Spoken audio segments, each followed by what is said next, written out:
അത് കാണുമ്പോൾ പലരും വിചാരിക്കും ഇന്ത്യൻ പാസ്പോർട്ടിന് ഭയങ്കര വിലയാണെന്ന്. പക്ഷേ യാത്ര ചെയ്യുന്നവർക്കറിയാം ഇന്ത്യൻ പാസ്പോർട്ടിന്റെ വില വളരെ ചെറുതാണ്.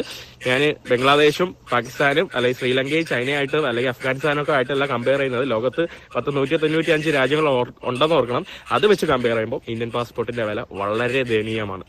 മാഹിനിട്ട ഒരു സ്റ്റോറി ഞാൻ കാണാനിടയുണ്ടായി. അപ്പോൾ മാഹിനിട്ട സ്റ്റോറി എന്ന് പറയുന്നത് today is international day of failure. My one of the biggest life failure is that I bone with this passport. എന്നിട്ട് ബ്രാക്കറ്റിൽ വിത്ത് ഡ്യൂ റെസ്പെക്ട് എന്ന് പറഞ്ഞു കൊടുത്തിട്ടുണ്ട്. അതായത് ഇന്ത്യൻ പാസ്പോർട്ടായിട്ട് ജനിച്ചതാണ് എന്റെ ജീവിതത്തിലെ ഏറ്റവും വലിയ ഫെയിലിയർ എന്നാണ് 90-ലധികം രാജ്യങ്ങൾ ഇന്ത്യൻ പാസ്പോർട്ട് വെച്ച് സന്ദർശിച്ച മാഹിൻ പറഞ്ഞിരിക്കുന്നത്. ഈ കാര്യം ഞാൻ വാട്സ്ആപ്പിൽ മെസ്സേജ് അയച്ചിട്ടുണ്ട്. മാഹിൻ അങ്ങനെ പറഞ്ഞത് മോശമായി പോയി എന്ന് പറഞ്ഞിട്ടുണ്ട്. പക്ഷേ അതിനുശേഷം മാഹിൻ ഒരു റീൽ ഇട്ടു. ആ റീൽ മാഗിൻ ഈ പറഞ്ഞ കാര്യം കേൾക്കുമ്പോഴത്തേക്ക് പലരും പല അഭിപ്രായങ്ങൾ പറയുന്നുണ്ട്. അതിൽ കുറേ പേര് പറയുന്നുണ്ട് ഇതേ കണക്ക് ഞങ്ങളൊക്കെ ട്രാവൽ ചെയ്യുമ്പോഴത്തേക്ക് പാസ്പോർട്ട് കാരണം ഒരുപാട് പ്രശ്നങ്ങളൊക്കെ വന്നിട്ടുണ്ടെന്ന് ഒരുപാട് പേര് പറയുന്നത് കേട്ടിട്ടുള്ളത്.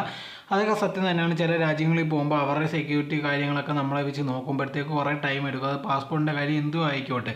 എന്നാൽ പോലും ഉണ്ടെങ്കിൽ നിങ്ങൾ നോക്കിക്കഴിഞ്ഞാൽ മാഗിൻ പറഞ്ഞൊരു കാര്യം എന്ന് പറഞ്ഞാൽ ഈ പാസ്പോർട്ടുമായിട്ട് ജനിച്ചതാണ് താനുണ്ടെങ്കിൽ ഏറ്റവും വലിയൊരു തെറ്റെന്നുള്ള രീതിയിൽ പറഞ്ഞു കഴിഞ്ഞാൽ അത് നമ്മളെ രാജ്യത്തെ തന്നെ അപമാനിക്കുന്നതിന് തുല്യം തന്നെയാണ്. അതിനി എന്തെന്ന് പറഞ്ഞാൽ പോലും അതിനകത്ത് ഇതേ കണക്ക് മാഗിൻ പറയുന്നുണ്ട്. ഇനി ഇതേ കണക്ക് കാര്യങ്ങൾ പറഞ്ഞു കഴിഞ്ഞാൽ ആൾക്കാരെ തന്നെ പിടിച്ച് പല രീതിയിലുള്ള കാര്യങ്ങൾ പറയും. എന്നാലും കുഴപ്പമില്ലെന്ന്.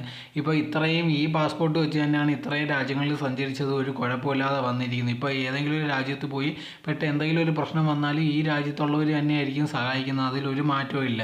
ഇപ്പോൾ 85ാമത്തെ സ്ഥാനത്താണ് ഇതേപോലെ നമ്മുടെ പാസ്പോർട്ടിൻ്റെ വിലയെന്നൊക്കെ പറയുന്നത്. ഇതിനും താഴെയുള്ളവരും ഉണ്ട്, ഇതിന് മേലിലുള്ളവരും ഉണ്ട്. അതൊന്നും നമ്മൾ നോക്കേണ്ട ആവശ്യമില്ല. ഇപ്പോൾ നമ്മൾ ചെല്ലുമ്പോഴത്തേക്ക് അവരെന്തെങ്കിലും പറയില്ലെങ്കിൽ ഈ വിസ കിട്ടുന്നില്ലെങ്കിൽ അതിനെന്തെങ്കിലും ഒരു കാരണം ഉണ്ടായിരിക്കും. അത് ശരിയാക്കാൻ നോക്കും.